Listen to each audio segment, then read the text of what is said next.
Hi masters, for you మీకోసం ఛానల్కి స్వాగతం సుస్వాగతం. ముందుగా మన జగద్గురువైన బ్రహ్మర్షి పితామహ పత్రిజీ గారికి, మన గురుమాతకి నా ఆత్మ ప్రణామాలు మాస్టర్స్. ఓకే మాస్టర్స్, ముందుగా అందరికీ కార్తీక మాసం శుభాకాంక్షలు మాస్టర్స్. మాస్టర్స్, మన ఛానల్లోనే కార్తీక మాస ధ్యాన శివోహం జరుగుతుంది మాస్టర్స్. నెల రోజులు 30 మంది మాస్టర్లు వచ్చి ఎంతో గొప్ప ఆత్మజ్ఞానం అందిస్తారు మాస్టర్స్.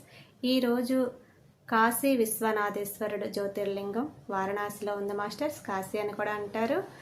ఈ 7వ రోజు మాస్టర్స్, ఈ కాశీ విశ్వనాథ జ్యోతిర్లింగం గురించి ఈ గొప్ప ఆత్మజ్ఞానం అందించడానికి సీనియర్ పిరుడు మాస్టర్ గారైన గాయత్రి మేడం విజయనగరం నుంచి వచ్చారు. మేడం గారిని సాదరంగా ఆహ్వానించుకుందాం. నమస్తే madam, welcome madam. Thank you so much madam. Actually నాకు శివుడు అంటే చాలా ఇష్టం అనమాట. కృష్ణుడు ఎంత ఇష్టమో శివుడు కూడా అంతే ఇష్టం.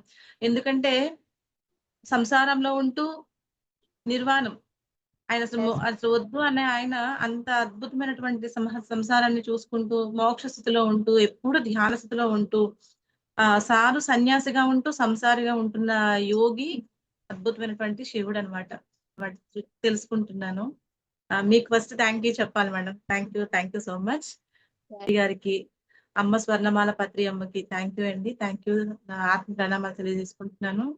ఎంతో అద్భుతమైన అవకాశం నుండి నేచర్ కి, అలా ఫర్ యూ ఛానల్ మేడం గారికి thank you madam. Thank you so much. ఒక్క 5 చెప్పేయండి. Okay madam, okay. ఎంతో అద్భుతంగా మన వేళలో వేలు పెట్టుకుందాము. స్థిర సుఖాసనంలో కూర్చుందాము. కళ్ళు మూసుకుందాము. మన ఆత్మ చైతన్య స్థితికి మనం కనెక్ట్ అవుతాం మాస్టర్స్.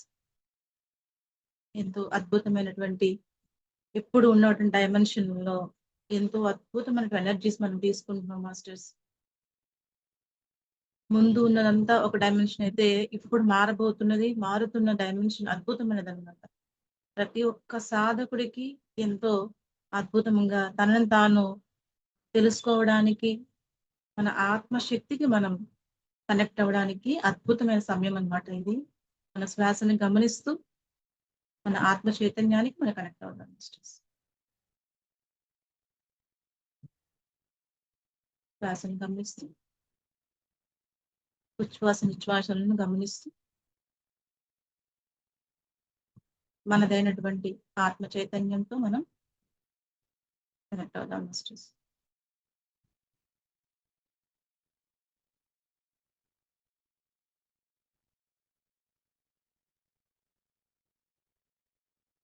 సృష్టి అంతా కూడా అనంతమైనటువంటి ఆ చైతన్య పదార్థమైనటువంటి ఆ విశ్వశక్తికి మనం మమేకం అవుతాం మాస్టర్స్. మన ఆత్మను అనుసంధానం చేద్దాం మాస్టర్స్.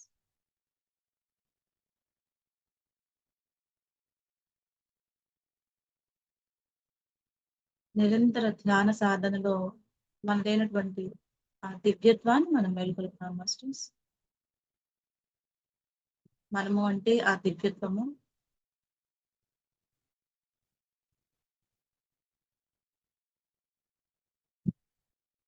ఎంతో ఆనందంగా అద్భుతమైనటువంటి ధ్యానాన్ని నిరంతరం చేద్దాం మాస్టర్స్. శ్వాసను గమనిస్తూ కూర్చుందాం మాస్టర్స్.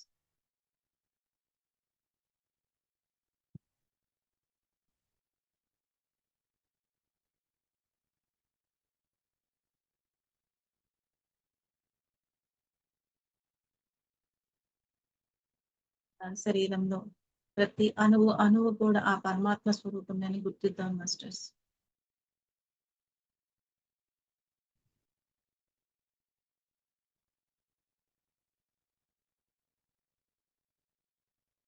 సృష్టి చైతన్యం అంతా కూడా ఆ పరమాత్మ స్వరూపమే. మనలో ఉన్నటువంటి ఆ దివ్యాత్మమే కూడా వ్యాపించి ఉంది.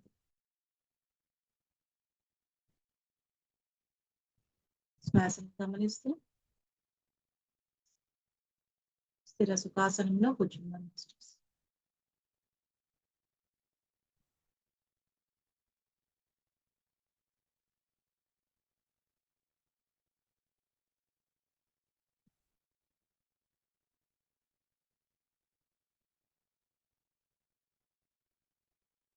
మనము అంటే ఈ శరీరం కనిపిస్తున్న భౌతిక శరీరం మాత్రమే కాదు, అంతర్లీనంగా ఉన్నటువంటి ఆ పరమాత్మ చైతన్యమే మనం.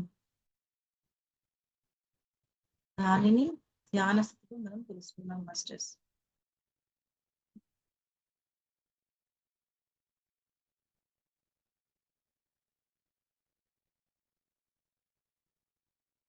వృత్తి నిరోధన, ఎటువంటి ఆలోచన లేకుండా మన గురువైనటువంటి మన శ్వాసను గమనిస్తూ కూర్చున్నాం మాస్టర్స్.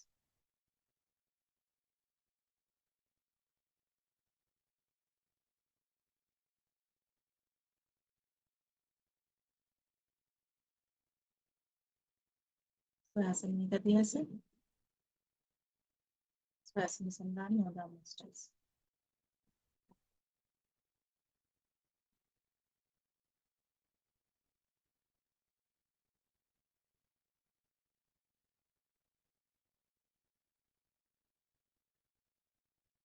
సో మనం ఏకం అవుదాం మాస్టర్స్.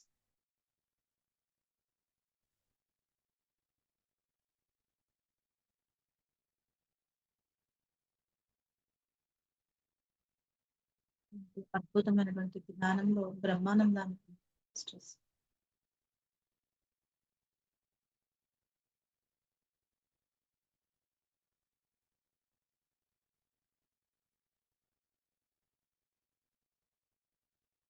శ్వాస మీద ధ్యాస.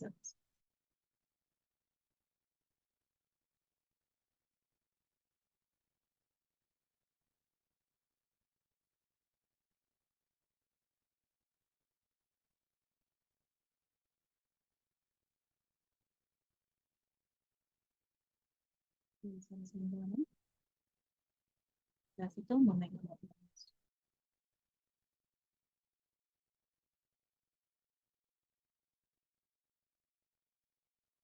ఎంతో అద్భుతమైనటువంటి జన్మను తీసుకున్నాను.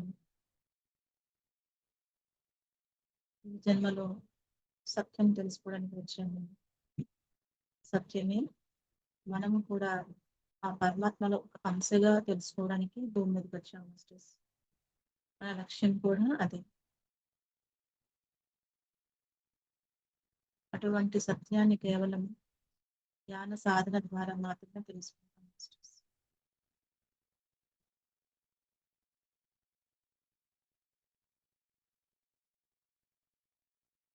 సో చైతన్యతో మనం కనెక్ట్ అవుతాం మాస్టర్స్.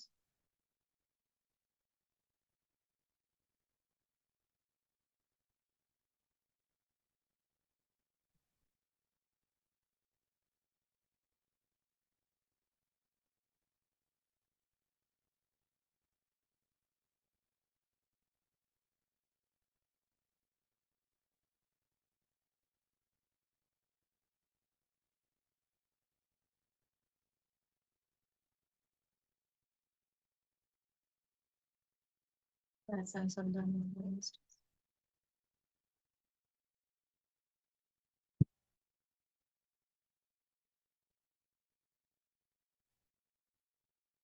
భూమండలం మీద ఎంతో అద్భుతమైనటువంటి శక్తిని పొందుకున్నాం మాస్టర్స్.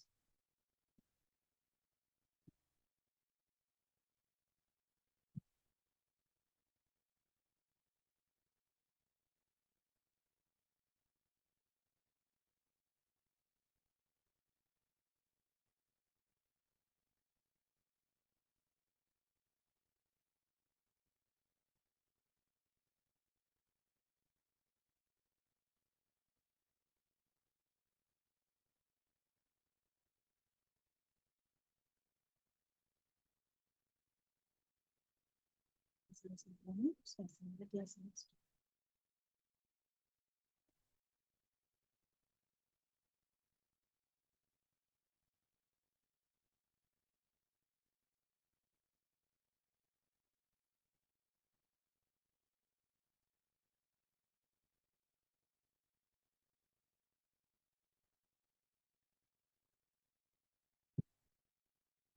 Ten seconds masters.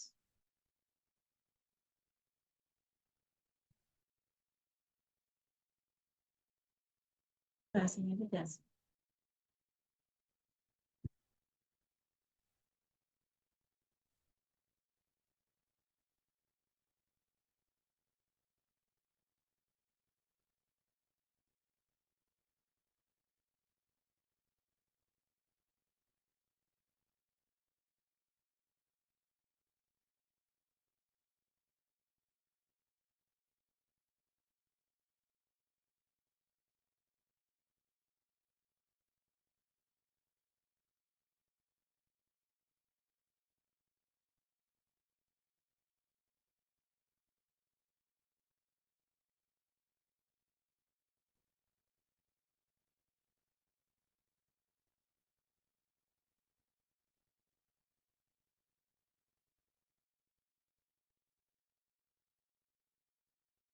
రెండు అరచేతుల నోటి తీసుకుంటూ కళ్ళ మీద పెట్టుకుందాం మాస్టర్స్. 5, 4, 3, 2, 1, 0. నెమ్మదిగా మన కళ్ళను ముందుకు అరచేతులు చూసుకుంటూ ఎంతో చిరునవ్వుతో థ్యాంక్ యూ చెప్తున్నాం masters. Thank you masters. Thank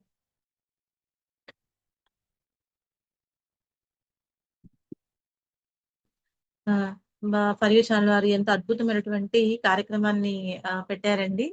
so అంటే మనం ధ్యానం చేస్తున్నా కూడా ప్రతి ఒక్కటి కూడా తెలుసుకోవాలన్నమాట. ప్రతి ఒక్క నాలెడ్జ్ మనం తెలుసుకోవాలని మనకు పత్రి సార్ చెప్పారు. అటువంటి దాంట్లో ఎంతో అద్భుతమైనటువంటిది కాశీ క్షేత్రం. ఇది ఎంతో మనకి తిరుపతి, షిరిడి ఈ అన్ని పుణ్యక్షేత్రాల్లో కన్నా మోక్ష భారం, మోక్ష మార్గం అని చెప్తారు ఈ కాశీనన్నమాట. ఎందుకు చెప్తారు ఈ కాశీని? ఎన్నో ఉన్నాయి కదా క్షేత్రాలు, కానీ కాశీని ఎందుకు చెప్తారు? ఇది ఎక్కడ ఉంది అంటే, ఇది మనకంట ఉత్తరప్రదేశ్ లోని పవిత్ర గంగా నది పక్కన వారణాసి క్షేత్రం ఉందంటండి. సో ఇది ఎన్నో వేల సంవత్సరాల నాటి క్రితం నుంచి ఈ కాశీ ఎంతో అద్భుతమైనటువంటి పుణ్యక్షేత్రంగాను, అలానే ఇది దీన్ని కాంతి నగరం అని కూడా అంటారంట. అట్లాగే ఈ కలియుగం అంతం అయిపోయేటప్పటికి కూడా కాశీ అంట ఇంకా సజీవంగానే ఉంటుందంట. మొత్తం గంగా అంతా కూడా అక్కడికి వెళ్ళిపోయి పూర్తిగా ఆ కాశీలోనే అయిపోతూ అక్కడ కాశీ ఉంటుందంట. అంటే సూర్యుడు, చంద్రుడు, నక్షత్రం అన్ని ఈ మొత్తం యూనివర్స్ అంతా కూడా ఎలా అయిపోయినా కూడా లాస్ట్ కంట ఈ కాశీ మాత్రమే సజీవంగా ఉంటుందంట అని మనకి ఈ యొక్క మన శివ పురాణంలోని చెప్పారంట. సాక్షాత్తు శివుడే చెప్పాడంట ఆయన. ఎన్ని రకాలుగా ఎంత అయిపోయినా కూడా ఈ విశ్వం అంతా కూడా ఎంత నాశనం అయిపోయినా కూడా కాశీ మాత్రము ఇంకా సజీవంగానే ఉంటుంది. అదంట కాశీ ఆ యొక్క శివుని యొక్క త్రిశూలం మీద ఇప్పటికీ భూమి మీద నిల్చొని ఉందని శివపురాణంలో చెప్పారంట. చూడండి ఎంత అద్భుతమైనగా ఆ యొక్క శక్తి మనం ఎంత చెప్పుకోవచ్చు. అంటే ఒక త్రిశూలం మీద ఆ కాశీ నగరాన్ని ఆయన నించోబెట్టి ఉంచారంట శివుడు. అంటే దాన్ని బట్టి మనం తెలుసుకోవచ్చు ఎంత అద్భుతమైనటువంటిది కాశీ నగరం అని చెప్పేసి. దీన్ని ఈ కాశీని వారణాసి అని చెప్పేసి, అలానే బెనారస్ అని చెప్పేసి పిలుస్తూ ఉంటారంట. అంటే ఏంటి కాశీని శ్రీశైలంలో మల్లికార్జుడు అని చెప్పేసి, అలానే గుజరాత్ లోని మన ఆయన పేరేంటి గుజరాత్ లో ఆయన పిలుస్తారు.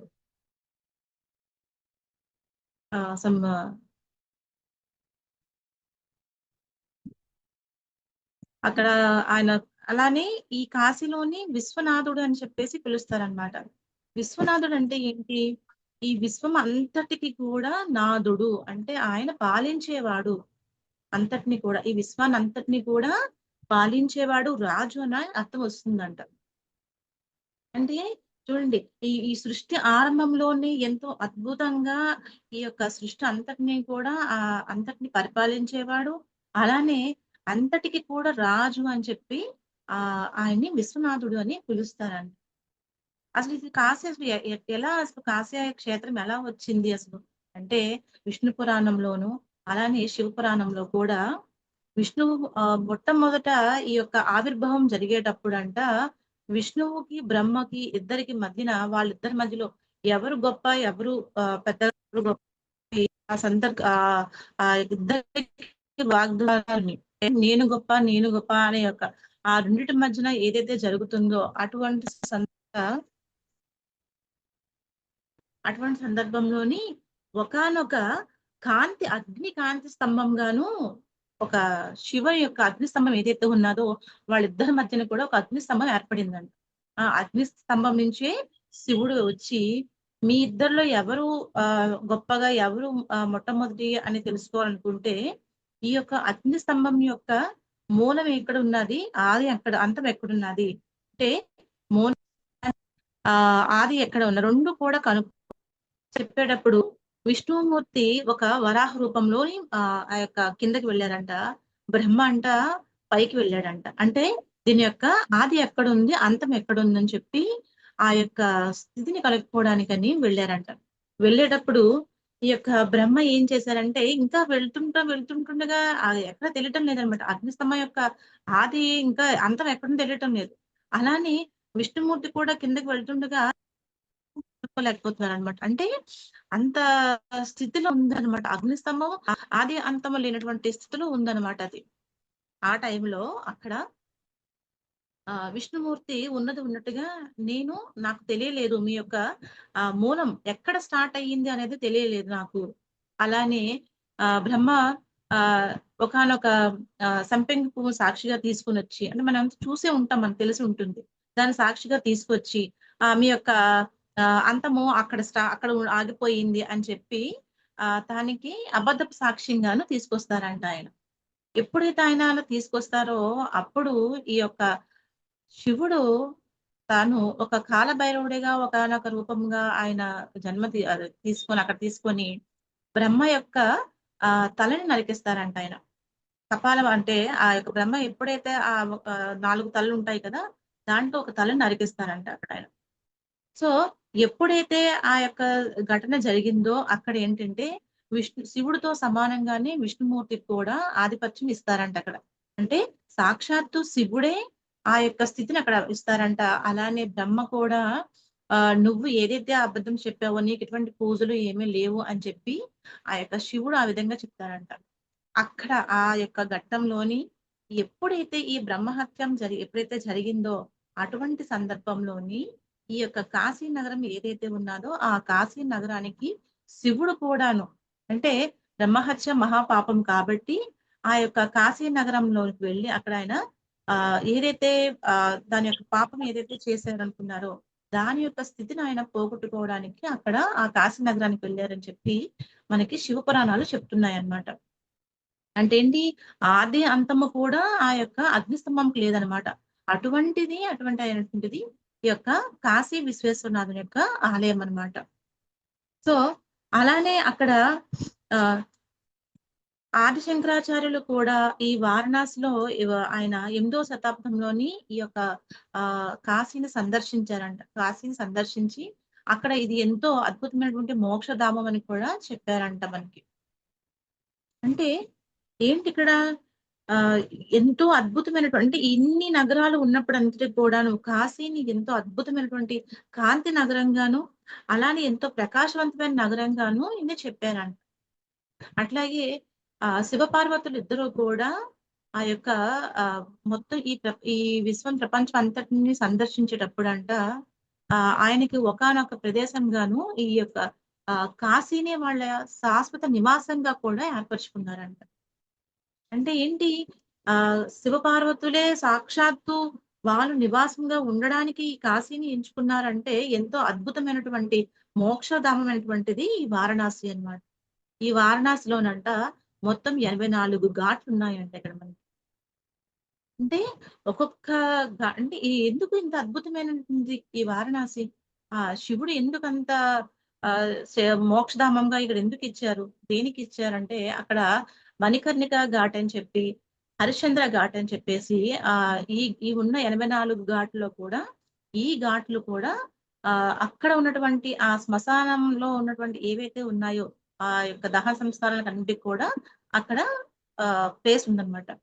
ఈ 2 ఎందుకు అక్కడ ఈ శ్మశాన దానిగా చెప్పుకుంటారంటే, ఈ యొక్క మణికర్ణిక ఘాట్ ఏదైతే ఉన్నాదో, ఆ మణికర్ణిక ఘాట్ కూడా ఎంతో అద్భుతమైనటువంటి ఒకానొక చరిత్ర ఉందని చెప్పేసి మనకి శివపురాణం చెప్తుందంట. ఏంటి అసలు మణికర్ణిక ఘాట్ అంటే ఏంటి? అసలు మణికర్ణిక అంటే ఏంటి? అంటే మన యొక్క చెవి దిద్దులు ఏవైతే ఉన్నాయో అవి అన్నమాట. మణికర్ణిక అంటే మన చెవి దిద్దులు ఏవైతే ఉన్నాయో అవన్నమాట. సో, అటువంటి సందర్భంలో విష్ణువే సాక్షాత్తు కాశీలోని ఆయన అక్కడ ఒక వాటర్ కోసం అని చెప్పి మణికర్ణిక ఘాట్ అని చెప్పేసి, ఆ ఘాట్ ఏదైతే మనం చెప్పుకుంటున్నామో, అప్పట్లోని మన శివపురాణంలో ఏం చెప్పారంటే, విష్ణువే సాక్షాత్తు శివుని సమక్షంలో ఉండి, ఆయన సుదర్శన చక్రం ఏదైతే ఉన్నాదో, ఆ సుదర్శన చక్రంతోనంట ఒక గోతిని తవ్వి, ఆయన యొక్క స్వేదం ఏదైతే ఉన్నాదో, ఆయన స్వేదంతోని దానిని నింపడానికి ఆయన సిద్ధంగా ఉండేటప్పుడంట తన చెవి ఏదైతే ఉన్నాదో, చెవి కుండలం ఏదైతే ఉన్నాదో అదంట దాంట్లో పడిపోయిందంట. అంటే సాక్షాత్తు మణికర్ణిక ఘాట్ అంటే ఏంటంటే, సాక్షాత్తు విష్ణుమూర్తే తన యొక్క సుదర్శన చక్రంతోని ఒక గోతిని త్రవ్వేసి, దాంట్లో అతని స్వేదంతోని దానిని నింపే సందర్భంలోని ఆయన యొక్క మణి కుండలం ఏదైతే ఉన్నదో దాంట్లో అది పడిపోయిందంట. అందుకు అక్కడ మణికర్ణిక ఘాట్ అని వచ్చిందంట. అట్లనే మళ్ళీ ఇంకొకటి ఏం చెప్తున్నారంటే, పార్వతీదేవి కూడా తన యొక్క క క కుండలాలు ఏవైతే ఉన్నాయో, చెవులు ఏవైతే ఉన్నాయో దానినంట ఆయన ఆమె దాచేసి ఈ యొక్క శివుడిని సాక్షాత్తు మొత్తం అంతా కూడా వెతికి తీసుకున్నామని చెప్పిందంట. అటువంటి సందర్భంలోనంట ఈ యొక్క మహాశివుడు మొత్తం అంతా కాశీ అంతా తిరుగుతూ అక్కడ ఏం చేశారంటే అక్కడ వెతుకుతూ ఉండగాను అక్కడ ఆ సందర్భంలోని ఆ యొక్క ఘాట్ ఏదైతే ఉందో అక్కడ మన శరీర దహనం అయిపోయిన తర్వాత మనలో ఉన్నటువంటి ఆత్మని సాక్షిగా తీసుకుంటూ ఆ ఆత్మని ఈయన అడుగుతూ ఉంటారంట ఇప్పటికి కూడా ఆయన అంట. అలాగా మనం చెప్పేసి మనకి శివపురాణంలోని ఉందన్నమాట.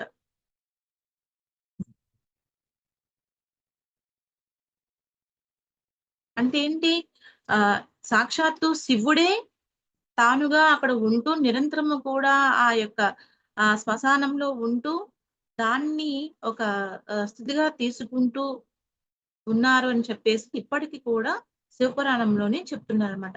అలానే ఏం చెప్తున్నారంటే మణికర్ణిక ఘాట్‌లోనంట తారకేశ్వర ఆలయం నుండి పరమశివుడంట మరణిస్తున్న వారి యొక్క చెవిలోనంట తారకనామం ఇప్పటికి చెప్తూ ఉంటారంట.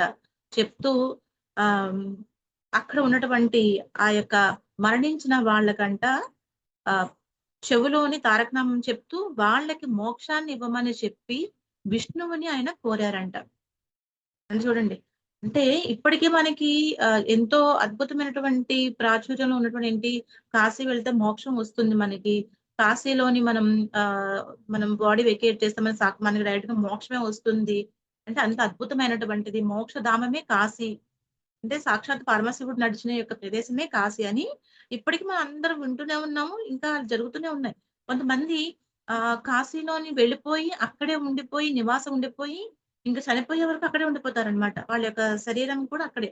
ఎందుకు అంటే ఈ మణికర్ణిక ఘాట్ ఎక్కడైతే ఉన్నాదో ఇక్కడనంట సాక్షాత్తు పరమశివుడే చనిపోయిన వాళ్ళ చెవిలోనంట ఆ యొక్క తారక మంత్రం ఏదైతే ఉన్నాదో తారక మంత్రాన్ని ఉపదేశిస్తే సాక్షాత్తు విష్ణువే మోక్షం ఇమ్మని చెప్పి శివుడు ఇంకా ఏం చెప్తున్నారంటే అక్కడ కాశీ వెళ్ళిన తర్వాత మిట్ట మధ్యాహ్నం ఏదైతే ఉంటదో అక్కడంట ఈ యొక్క ఇదేదైతే ఉన్నాదో దీన్ని చదువుకుంటూ స్నానం చేసిన తర్వాత వాళ్ళు ఏవైతే ఉన్నాదో వాళ్ళ చేసిన పాపాలన్నీ పోయి పుణ్యం కూడా వస్తుంది అని చెప్పి శంకరాచార్యులు ఆనంద లహరిలోనే చెప్పారంట. అంటే ఏంటి? ఇది చేయడం వల్ల అంట ఒక యజ్ఞము ఉన్నటువంటి ఫలితం కూడా వస్తుందని చెప్పి శంకరాచార్యులు వారు చెప్పారంట అక్కడ. అంటే ఏంటి అసలు అంత అద్భుతమైనటువంటి శక్తి అంత అద్భుతమైనటువంటి ఆ యొక్క కాశీ నగరంలోని ఎందుకంటే సాక్షాత్తు ఆ పరమశివుడు ఆది దంపతులైనటువంటి శివపార్వతులే వాళ్ళ యొక్క శాశ్వతమైన మహా కైలాసం తర్వాత శాశ్వత నివాసంగా ఈ కాశీని వాళ్ళు ఎంచుకున్నారంట వాళ్ళు. అలానే ఎంతో అద్భుతమైనటువంటి ఆ గంగా నదికి ఒడ్డున మణికర్ణిక ఘాట్ కూడా ఒక శక్తి పీఠంగా కూడా వాళ్ళు పరిగణించబడిందంట. అలానే మన యొక్క ఈ వారణాసిలోని ఈ విశ్వేశ్వరుణ్ణి ఎంతో అద్భుతమైనటువంటి ప్రసిద్ధమైనటువంటి ఆ యొక్క శక్తి దేవతగాను, అలానే రాజులందరికీ కూడా ఈయన అధిపతిగాను, రాజులందరికీ రాజుగా కూడా ఈయన ఉన్నాడు. ఈ యొక్క మహాశివుడు ఉన్నాడు అని చెప్పేసి శివపురాణంలోని చెప్తున్నారంట. అలానే ఎంతో మంది గురువులు ఆదిశంకరాచార్యులు, రామకృష్ణ పరమహంస గారు, స్వామి వివేకానంద గారు, గురునానక్ ఎంతో మంది అనేక మంది గురువులంట ఈ యొక్క క్షేత్రాన్ని దర్శించి ప్రతి హిందువు కూడా ఈ గంగా నదిలోని స్నానం ఆచరించడం వల్ల వాళ్ళు ఏదైతే మోక్షం వస్తుంది. అంటే ఇన్ని ఈ యొక్క భూమి మీద ఎన్ని క్షేత్రాలు ఉంటే కేవలము మోక్ష మార్గమైనటువంటిది, మోక్షం సిద్ధించినటువంటిది కేవలం ఏంటంట ఈ యొక్క కాశీ అయినటువంటిది వారణాసి అంట దీన్ని. అలానే ఈ కాశీ అంట ఎంతో అద్భుతమైనటువంటి స్వర్ణ దేవాలయంగా కూడా చెప్పుకుంటామంట మనం అందరం కూడాను. ఎందుకంటే మొత్తం ఆ లోపల నుండి గోపురాలు అన్ని కూడా ఆ యొక్క కాశీ గుహ అన్ని కూడా బంగారంతో పోయబడినటువంటి నగరం అంట అంతా కూడా ఇది.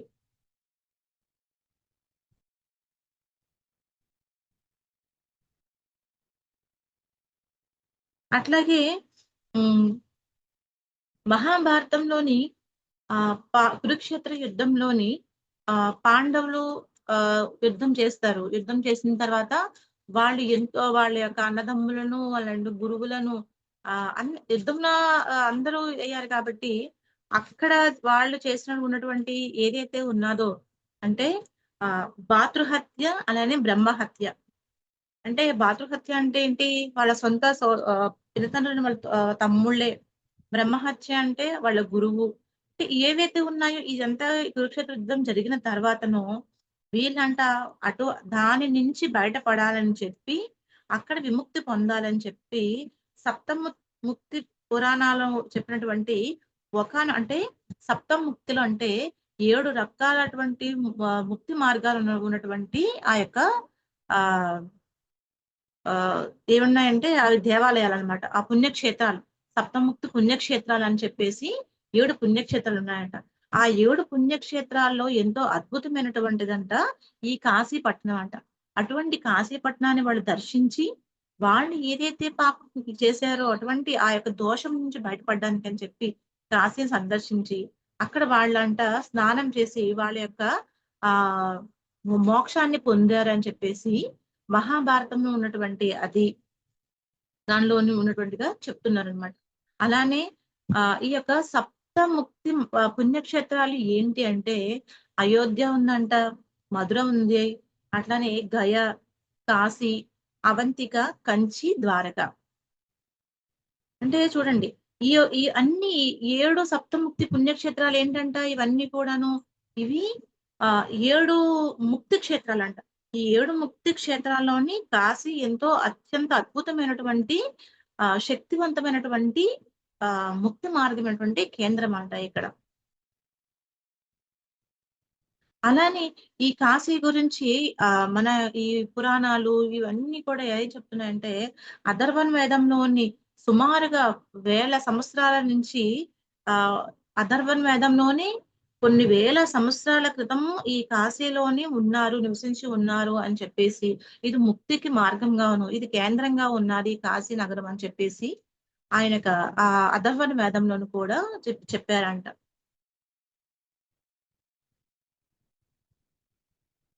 అలానే ఈ కాశీ నగరంలోని వారణాసి అనే యొక్క పేరు ఎలా వచ్చింది అంటే అక్కడ వరుణ అసి అని 2 నదులు ఉన్నాయంట. ఆ నదులు 2 కూడా ఆ వరుణ అసి అనే ఆ 2 నదులు కూడా ఈ యొక్క గంగా నదిలో ఎప్పుడైతే కలుస్తాయో కలవడం వలన దానికంట ఈ యొక్క కాశీ క్షేత్రానికంట వారణాసి అని చెప్పేసి వచ్చిందని కూడా చెప్తారనమాట.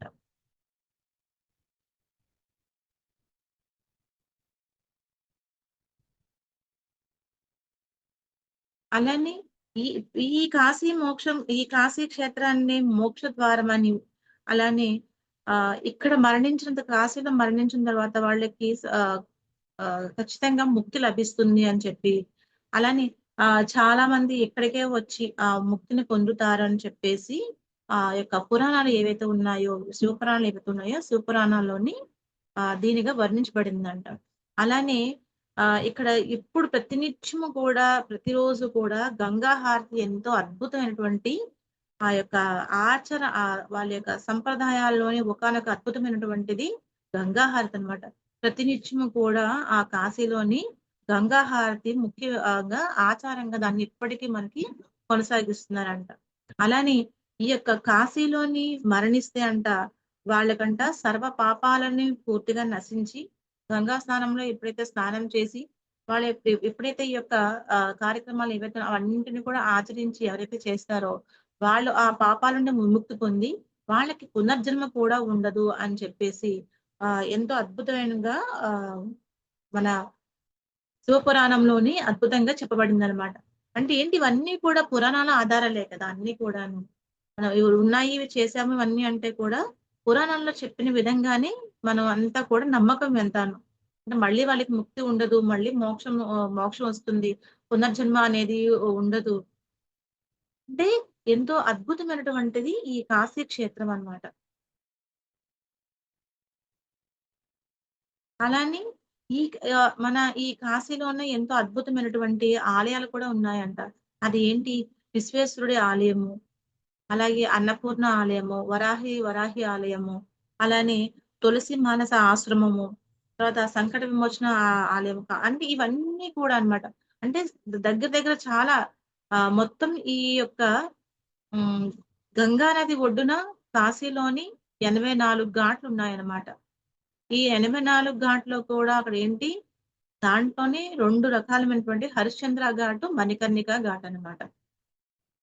ఈ ఈ ఘాట్‌లోని ఈ 2 ఘాట్‌లో కూడా అక్కడ మోక్షానికి మార్గంగాను, శ్మశానం దహనం క్రియలకు అనుగుణంగాను ఈ 2 ఘాట్లను చెప్పుకుంటారంట.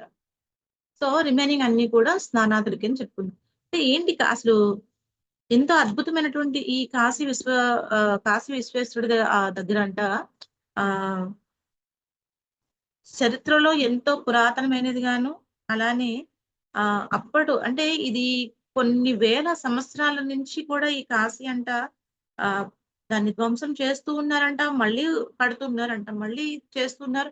అంటే ఒక్కొక్క రాజు యొక్క కాలం నుంచి కాశీ అనేది ఆహ్, ఉద్భవించిందనమాట. అంటే ఎప్పటికి కూడా నాశనం లేనిది కాశీ.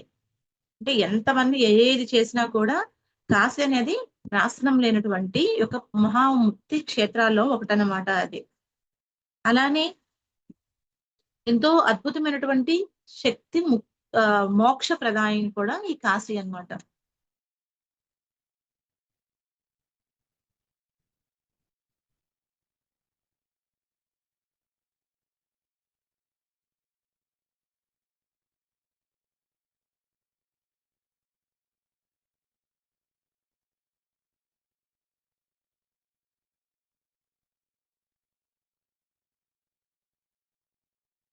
అలానే మనం ఎన్నో ఆహ్, పురాణాలు చదివే ఉంటాము. కొన్ని అంటే ధ్యానంలో రాకముందు చాలా వరకు మనం తెలుసుకునే ఉంటాం.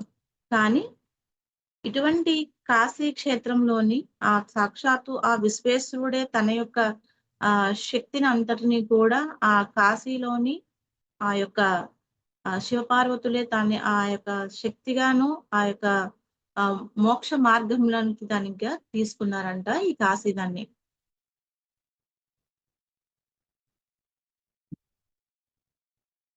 అలానే కాశీనంట మన 7 పుణ్యక్షేత్రాల్లోనూ ఒక అద్భుతమైనటువంటి క్షేత్రంగాను ఆహ్, ఎంతో అద్భుతమైనటువంటి పవిత్ర నగరాల్లో కూడా ఒకటైనటువంటి దానిగా చెప్పుకున్నారంట కాశీ నగరాన్ని.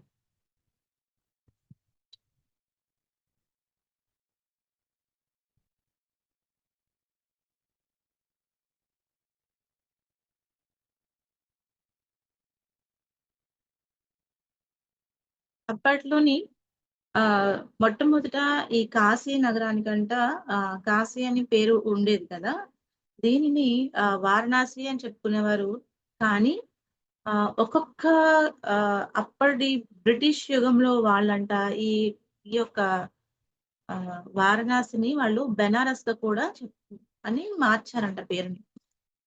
అంటే ఏంటి అంటే వాళ్ళ యొక్క స్థితిని బట్టి ఎంతోమంది రాజులు ఒకానొక స్థితిలోని వాళ్ళు దాన్ని ధ్వంసం చేసేసి, మళ్ళీ వాళ్ళు దాన్ని మళ్ళీ ఇంకొక రాజు వచ్చి ఇంకొకటి చేయడము, మళ్ళీ కట్టడము. ఆ విధంగా ఆహ్, మనం తెలుసుకునే ఉంటామనమాట.